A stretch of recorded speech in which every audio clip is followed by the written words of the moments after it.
청소년부에서 올라온 질문 띄워주십시오. 네.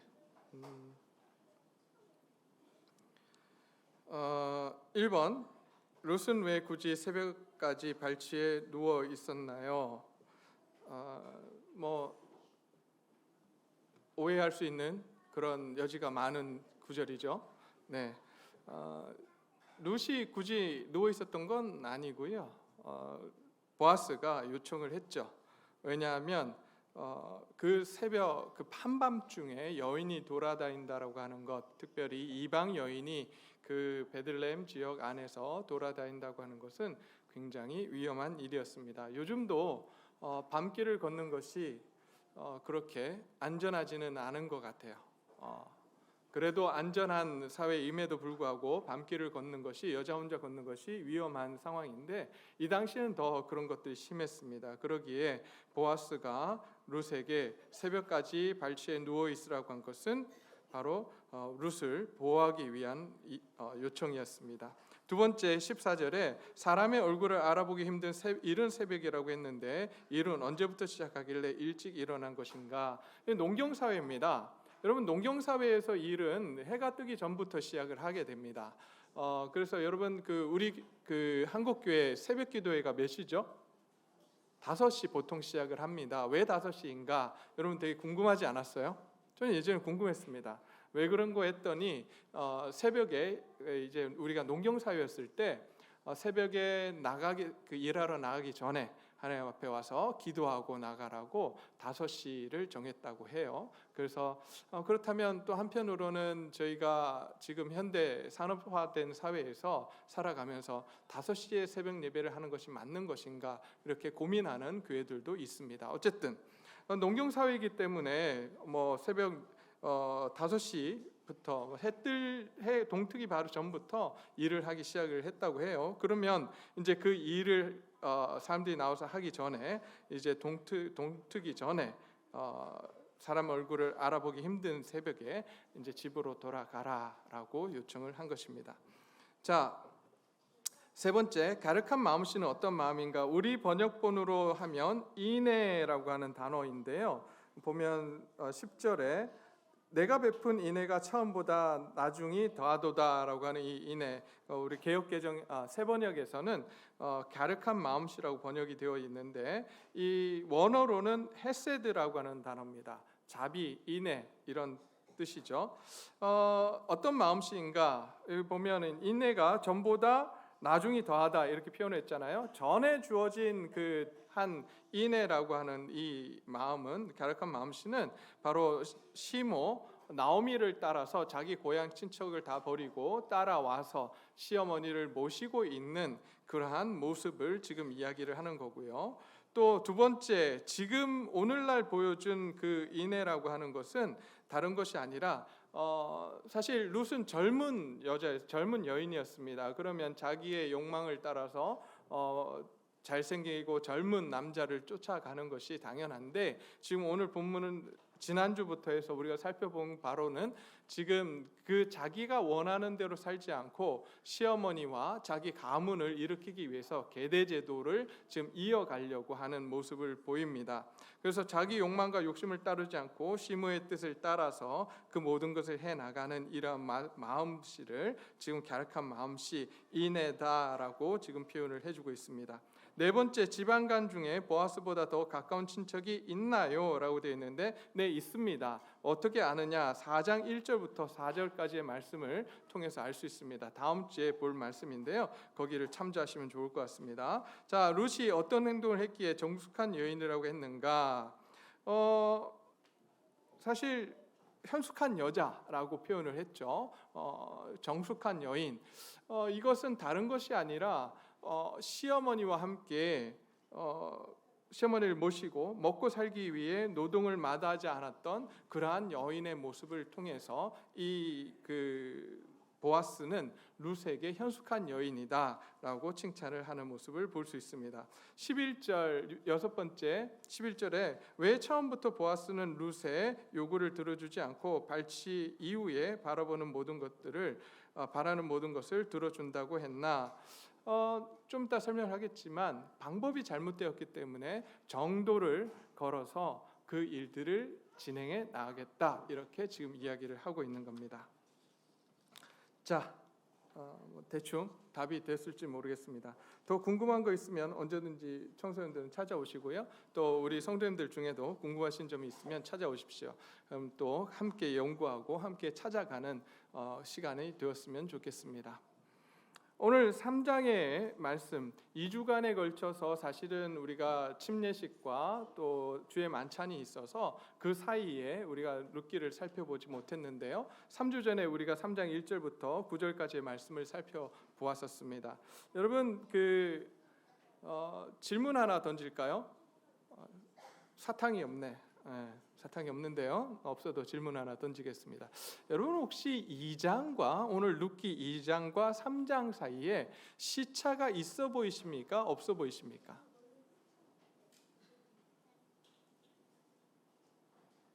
(3장과 2장) 사이에, 룻기 3장과 2장 사이에 시차가 있을까요? 없을까요? 묻는 거 보니까 있겠죠? 묻는 거 보니까 있겠구나, 감이 오셨을 거예요. 있습니다. 2장과 3장 사이, 우리는 이제 그냥 붙어 있으니까 2장과 3장 사이에 시차가 없는 것처럼 생각하고 이 성경을 읽을 때가 있습니다만은, 오늘 본문을 보게 되면 오늘 본문이 아니라 2장 23절과 3장 2절을 보게 되면 여기 시차가 존재하는구나 하는 것을 우리가 살펴볼 수 있는 그 근거들이 있습니다. 23절입니다. 2장 23절. 이에 룻이 보아스의 소녀에게 가까이 있어 보리 추수와 밀 추수를 마치기까지 이삭을 주우며 그의 시어머니와 함께 거주하니라 라고 되어 있습니다. 그죠? 자, 그런데 3장 2절입니다. 내가 함께하던 하녀들을 둔 보아스는 오늘 우리 친족이 아니냐, 보라 그가 오늘 밤에 타작마당에서 보리를 까불리라 라고 되어 있습니다. 보리 타작을 한대요. 근데 앞에서는 뭐라 그랬죠? 보리 추수하고 또 뭐까지 추수했어요? 밀까지 추수했다고 나오죠. 근데 다시 보리를 타작을 한대요. 그러면 여기에 시차는 얼마나 있다고 보여지나요? 1년이 존재하고 있는 거예요. 그래서 제가 한번 찾아보니까 보리 개화시, 이스라엘에서 보리 개화 시기가 3월이고요. 4월에 추수를 한다고 합니다. 그리고 밀은 4월에 개화를 해서 5월이나 6월쯤에 추수를 한다고 해요. 그러니까 시차가 분명히 여기 존재합니다. 1년 동안을 지켜본 나오미는 결단을 내리게 됩니다. 1년 동안 나오미가 이제 보아스를 유심히 보다가 이제 결단을 내게 되는데, 그 결단은 무엇이냐면 계대 제도를 이행해야 되겠다라고 하는 거죠. 계대 제도라고 하는 것은 어떤 거냐면, 한 남자가 자기가 아이를 낳지 못하고 죽게 되었을 때에 그 형제나 친척이 대신해서 그의 대를 이어주는 제도였습니다. 이 계대 제도를 이제 진행하기를 마음을 먹었는데, 근데 가만히 보니까 아까도 말씀을 드렸지만 계대 제도를 이을 가까운 친척이 있는 거예요. 가까운 친척이 있는데 그 사람은 마음에 들었을까요? 안 들었을까요? 마음에 안 들었어요. 뭐 나중에 4장 보면 알겠지만 마음에 별로 안 들었던 것 같아요. 자기 마음에 꼭 든 사람이 있는데 그 사람이 누구였냐면 보아스인 거예요. 왜 굳이 또 계대 제도를 하려고 했느냐? 이렇게 보면 사실 나오미 입장에서 대를 잇는 것이 굉장히 중요한 사회였잖아요. 대를 이어야 되겠고, 또 한 가지 대를 잇는 것뿐만 아니라 자기 며느리 룻에 대한 걱정이 앞섰을 겁니다. 자기가 죽고 나면 이제 혼자 남아 살아갈 룻, 이방 여인 룻, 그 며느리에 대한 애틋한 마음이 또한 있었을 겁니다. 그가 어떻게 이곳에서 살아가야 할지 막막했을 겁니다. 그래서 이 시어머니 나오미는 이제 계대 제도를 이행하기로 결정을 하고, 그리고 다른 사람들 다 제껴놓고 꼭 누가 되어야 된다고 생각을 했냐면 이 보아스가 룻의 남편이 되고 또 그 보아스를 통해서 자기의 계보가 이어지기를 소원을 합니다. 그래서 그 보아스를 얻기 위해서 나오미는 계략을 세우게 됩니다. 정도를 걸으면, 정식적으로 하면 죄송합니다. 정식적으로 하면 누구에게 이 모든 권한이 넘어가냐면 자기가 탐탁치 아니하는 그 친척에게로 넘어갑니다. 그것이 그걸 그렇게 되면 여러 가지로 자기가 생각할 때 이건 아니다 싶었던 거죠. 그러니 보아스를 얻어야 되겠다라고 생각을 하고 룻과 계획을 짭니다. 편법을 사용을 하는 거죠. 그것은 다른 것이 아니라 룻에게 가서 룻이 그 보아스에게 밤에 가서 유혹을 하고 하룻밤을 그냥 자게 하는 거였어요. 그렇게 해서 하룻밤을 지내고 나면 어쩔 수 없이 그가 우리 그 룻의 인생을 또 자기네 나오미의 계보를 잇게 계대 제도를 사용해서 하게 될 것이라고 생각을 했습니다. 어쩌면 이 당시에 이 나오미가 생각했던 이 방법은요, 어떻게 그럴 수 있을까 오늘날 이렇게 이야기하시기도 하겠지만 사실은 그 당시 사람들에게는 너무나도 당연한 방법이었는지 모릅니다. 여러분, 우리는 어떤가요? 우리는 정도를 걸어가십니까? 아니면 편법을 사용하고 편법을 사용하십니까? 어떤 게 편법이고 어떤 게 정도인가요? 가끔 이렇게 물어보면 많은 분들이 그런 대답을 합니다. 많은 사람들이 걸어가는 게 정도 아닌가요? 많은 사람들이 그렇게 하면 우리도 그렇게 할 수 있는 거 아닌가요? 라고 이야기를 합니다. 그렇지 않죠. 하나님의 자녀들, 하나님의 백성들은 그렇지 않습니다. 많은 사람들이 그 일을 한다고 하더라도 우리는 하나님이 원하시는 길을 가야 하는 사람들이 바로 하나님의 자녀들이고 하나님의 백성들입니다. 네, 무거운 이야기예요. 다른 사람들 다 그렇게 사는데 나는 그렇게 살지 못하는 거예요. 제가 전에 한번 말씀을 드렸는지 모르겠지만 회사를 운영하시는 분들이 많은 그런 이야기를 합니다. 기도 요청을 하고 우리가 이번 수주를 따야 되는데 목사님 기도해 주십시오라고 이야기를 합니다. 그러면 실제로 열심히 기도해요. 그리고 진짜 수주를 땄어요. 그런데 어떻게 그래서 교회 와서 하나님께서 이렇게 하게 해주셨다라고 고백들을 합니다. 그래서 이제 물어봐요. 어떻게 그렇게 됐냐고 물어보면 세상 사람들처럼 뇌물 줄 거 다 주고 대접 다 하고 그렇게 해서 수주를 얻었습니다 라고 이야기를 해요. 그게 과연 하나님의 뜻일까요? 그게 과연 정도일까요?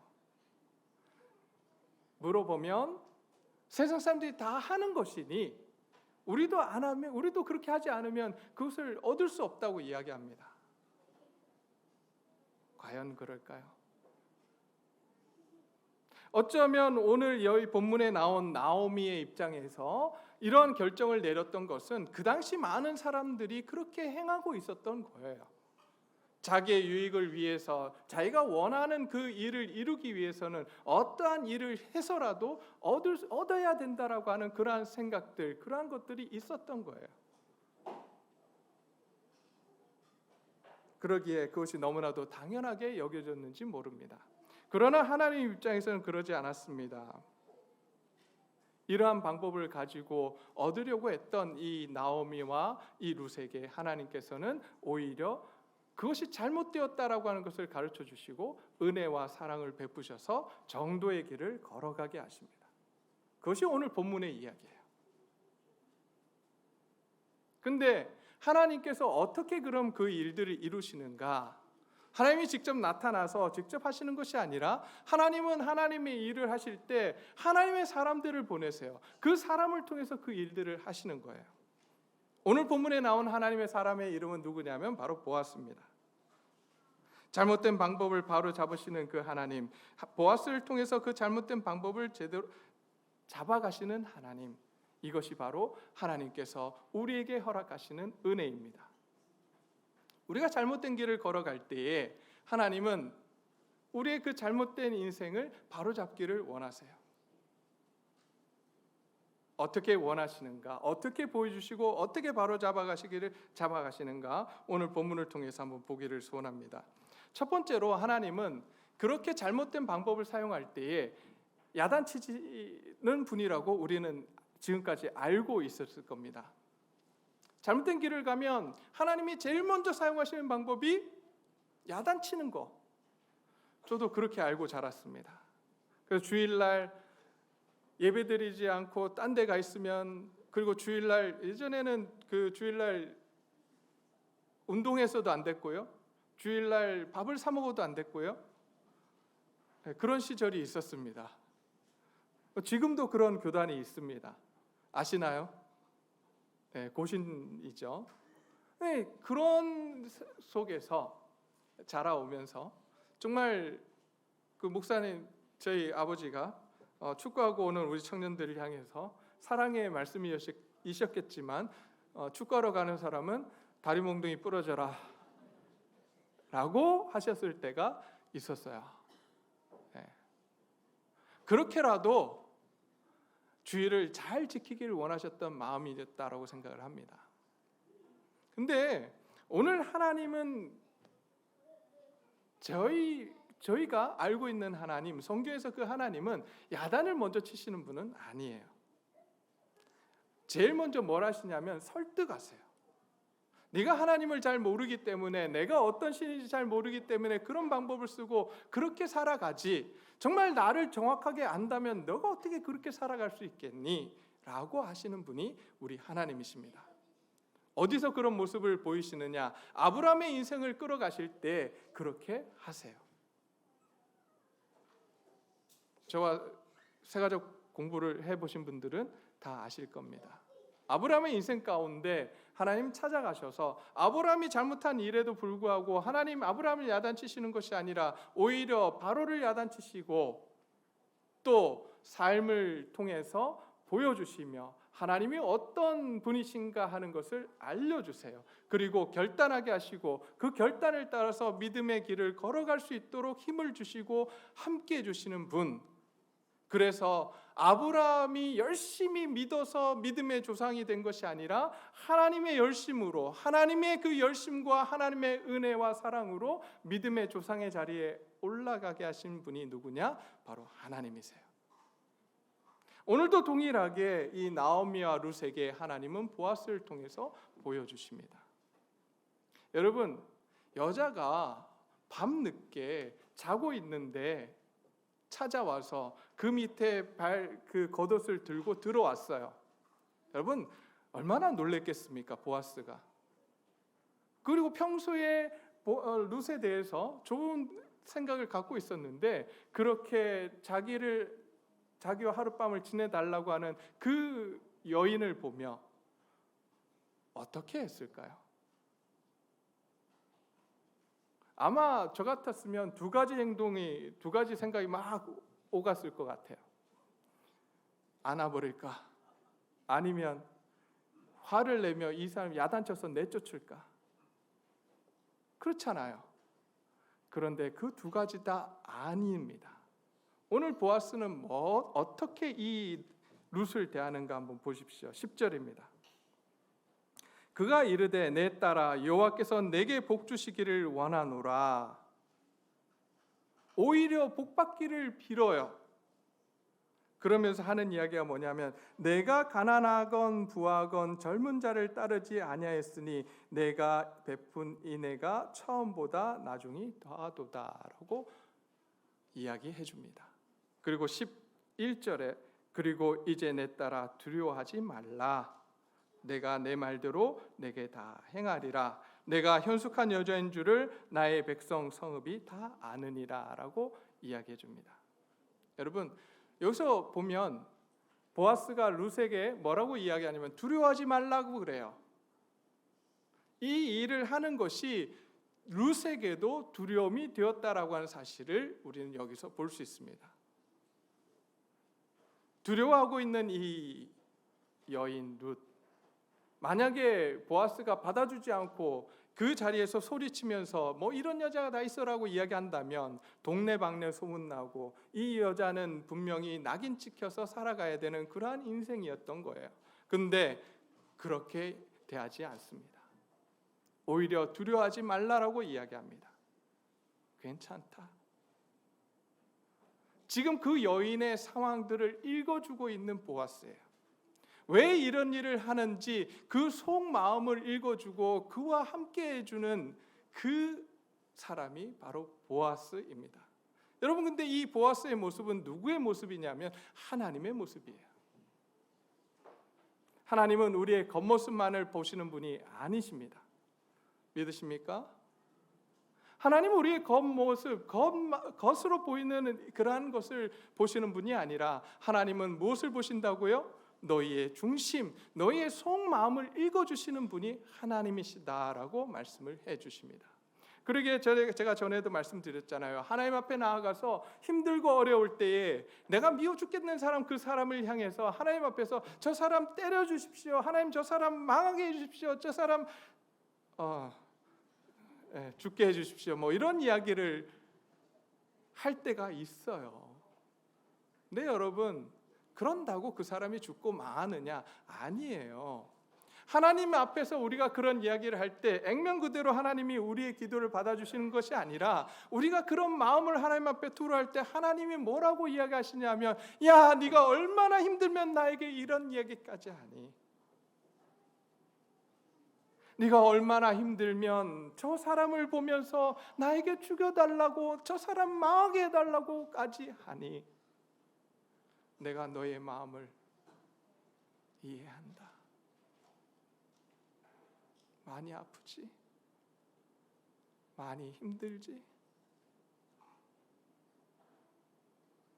라고 위로하시는 분이 누구라고요? 하나님이세요.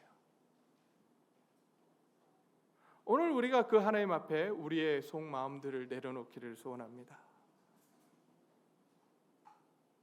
겉으로 아무 일 없으십니까? 네, 괜찮습니다. 괜찮긴 뭐 괜찮아요. 속에 막 응어리진 것들이 있는데 해결하지 못해서 너무나도 힘든데, 그걸 또 사람한테 이야기하면 어떻게 될까요? 친한 사람이라고 이야기를 해요. 그럼 어떻게 될까요? 동네 방네 난리가 납니다. 여러분, 참 저는 그러지 않았으면 좋겠는데, 교회 공동체가 인간인지라 어쩔 수 없는 것 같아요. 교회도 소문이 납니다. 소문이 나고 그 소문은요, 스노우볼 같아요. 눈덩이 같아요.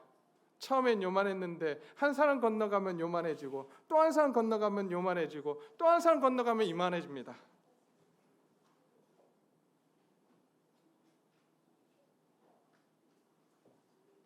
그러지 않았으면 좋겠습니다. 사실 사람한테 이야기하면 좋은데 이 뒷감당이 안 돼요. 그러나 우리의 마음을 정말 위로하시고 우리의 마음을 알아주시고 우리와 공감해 주시며 우리를 위로해 주시는 분이 누구냐? 하나님이세요. 그래서 하나님께서 우리에게 쉬지 말고 기도하라는 거예요. 하나님 앞에 나와서 잘된 모습만 이야기하라는 게 아니에요. 하나님이 정말 원하시는 건 우리의 솔직한 모습이에요. 있는 모습 그대로 하나님 앞에 나와서 쏟아내라는 거예요. 그게 기도라는 거예요. 하나님 앞에서조차 체면 차리려고 하나님 괜찮습니다, 하나님 괜찮아요, 나는 이렇게 괜찮습니다, 속은 문드러지고 있는데, 우리 애들 키워보셔서 알잖아요. 아빠한테 부탁하면 얼마든지 빨리 해결할 수 있는데 부탁을 안 해요. 자기가 해보겠다고 난리를 칩니다. 보고 있는 아빠 엄마들은 어때요? 속이 어떨까요? 다 들어가요. 한마디만 하지, 도와달라고 한마디만 하지, 왜 그걸 안 해가지고 저러고 있나? 그게 누구의 마음일까요? 누구의 마음요? 하나님 아버지의 마음이에요. 오늘 보아스는 이 룻에게 그런 하나님의 모습을 보여줍니다. 판단치 아니하고 겉모습으로 판단치 아니하고 그가 이런 행동을 하는 속마음을 읽어주며 그를 위로하고 격려해 줍니다. 그것이 하나님의 사람들의 모습이에요.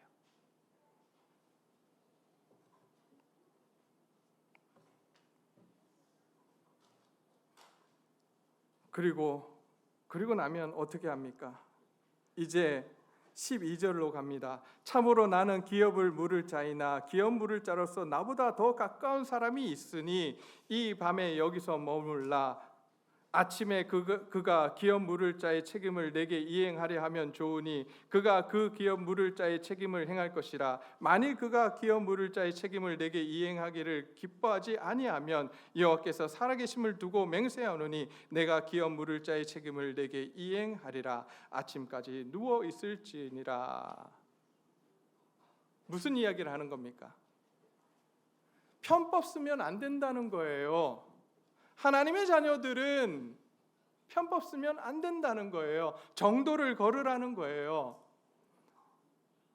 우리는 가끔 세상에서 이런 이야기를 합니다. 뭐로 가도 서울로만 가면 된다. 맞습니까? 틀립니까? 세상에서는 맞습니다. 하나님 나라 안에서 하나님의 백성들은요, 안 됩니다.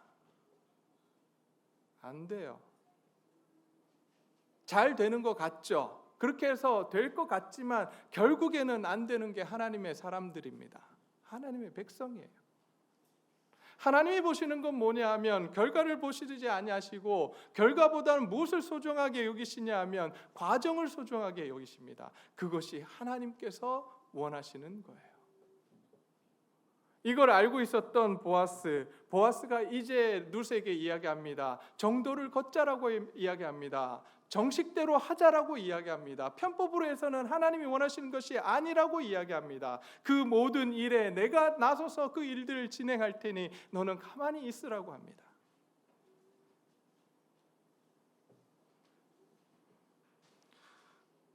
우리도 역시 결과보다는 과정을 소중히 여기는 저와 여러분들이 되시기를 간절히 소원합니다. 그런데 그것이 쉬울까요? 어려울까요? 어려워요. 특별히 누구한테 어려울까요? 우리 자녀들에게 어려워요. 우리는 자녀들이 열심히 공부하는 모습을 보죠. 근데 시험 성적이 나빠요.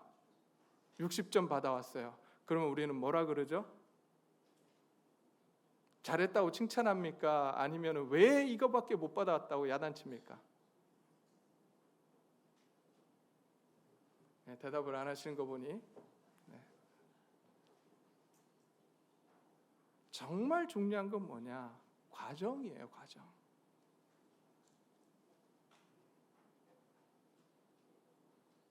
그 과정을 어떻게 거쳐 나왔느냐?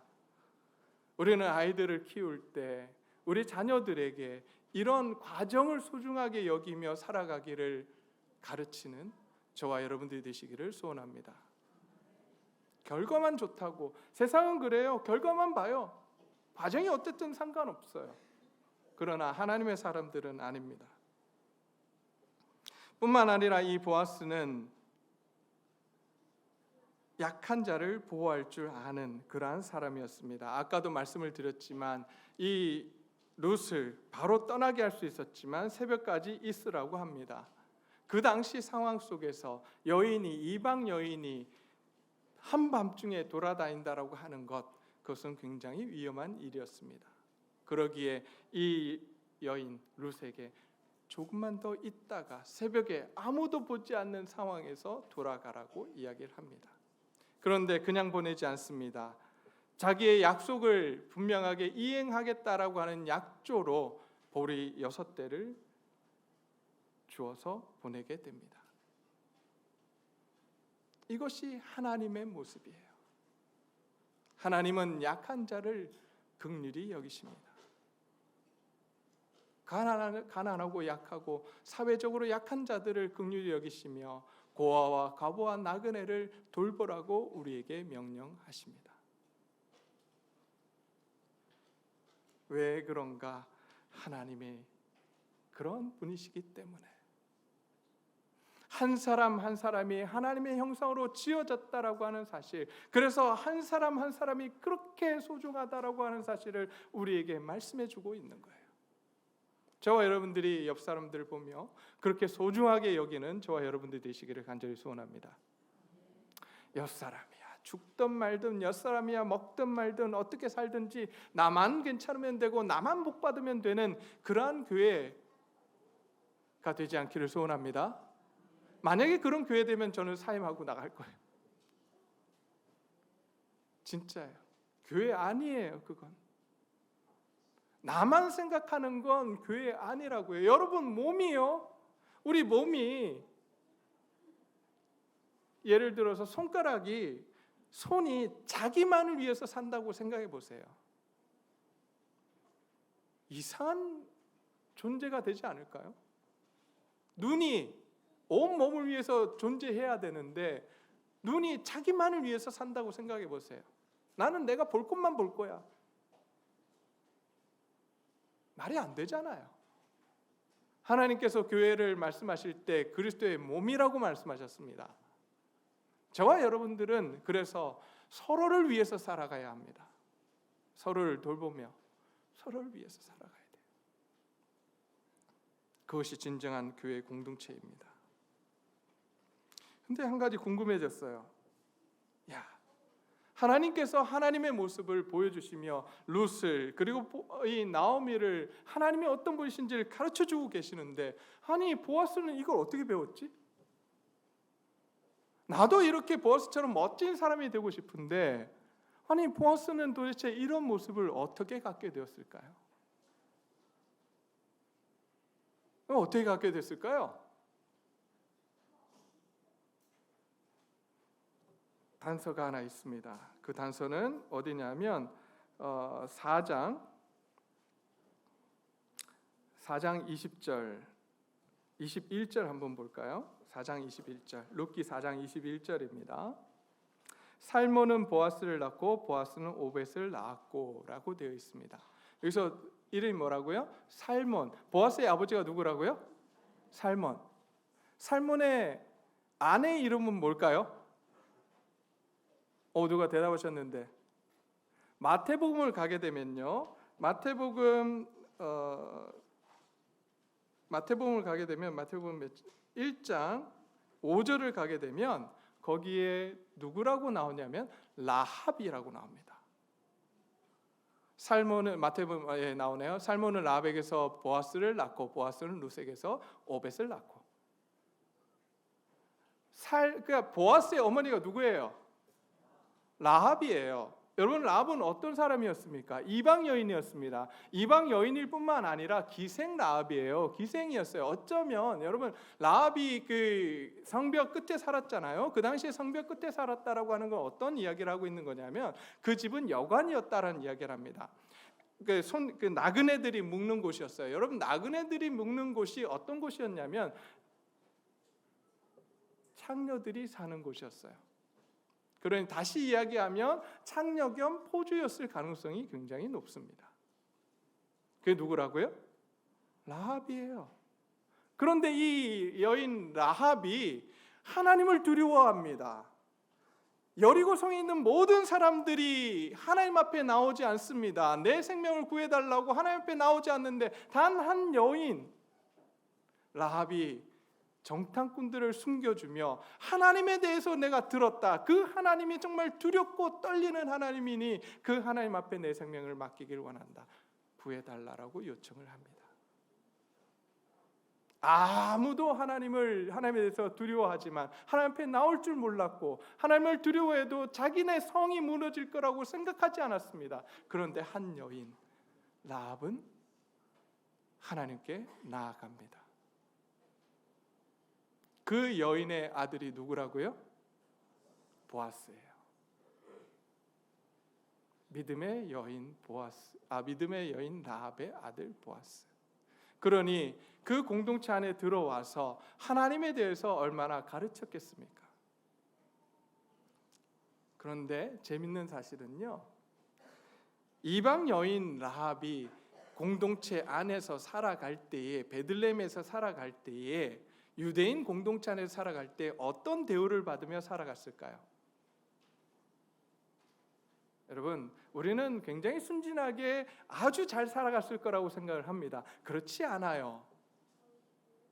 굉장히 배척하며 무시하며 살아갔을 거예요. 우리를 보면 알잖아요. 여러분, 외국인 노동자들을 대하는 우리의 모습을 보면 이방인에 대한 인간의 본성을 볼 수 있습니다. 어떻게 대하십니까? 어떻게 대하세요? 더 이상 묻지 않겠습니다. 시험 들 수 있으니. 똑같은 인간으로 귀하게 여기십니까? 아니면 왠지 모르게 저 사람들은 우리보다 못한 존재로 여기십니까? 대답하지 마세요. 대답하시면 큰일 납니다. 시험 들어요. 솔직하게 이야기해 보자고요.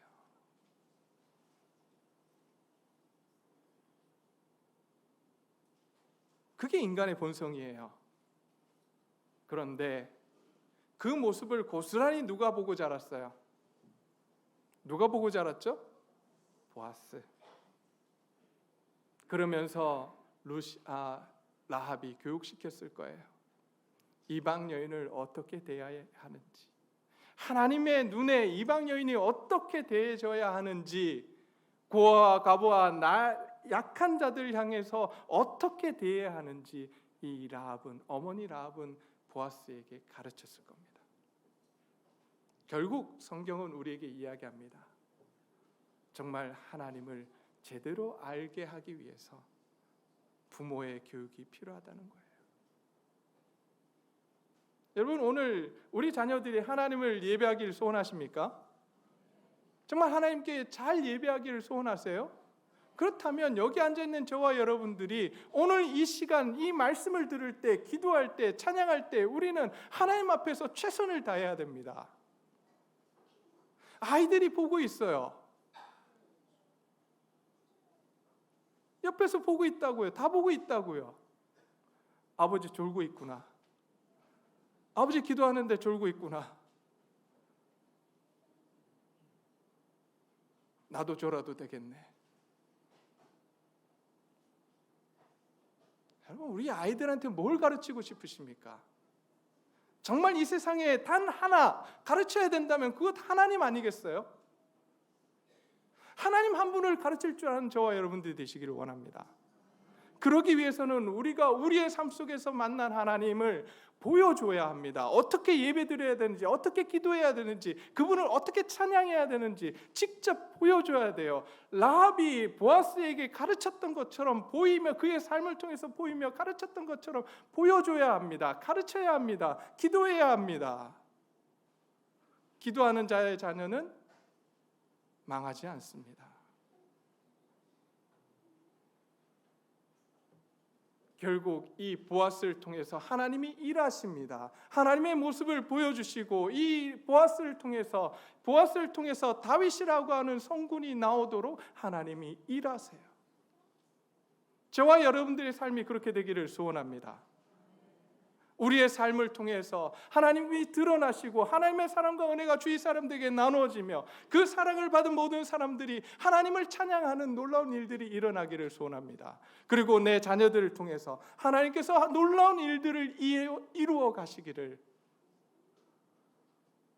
간절히 소원합니다.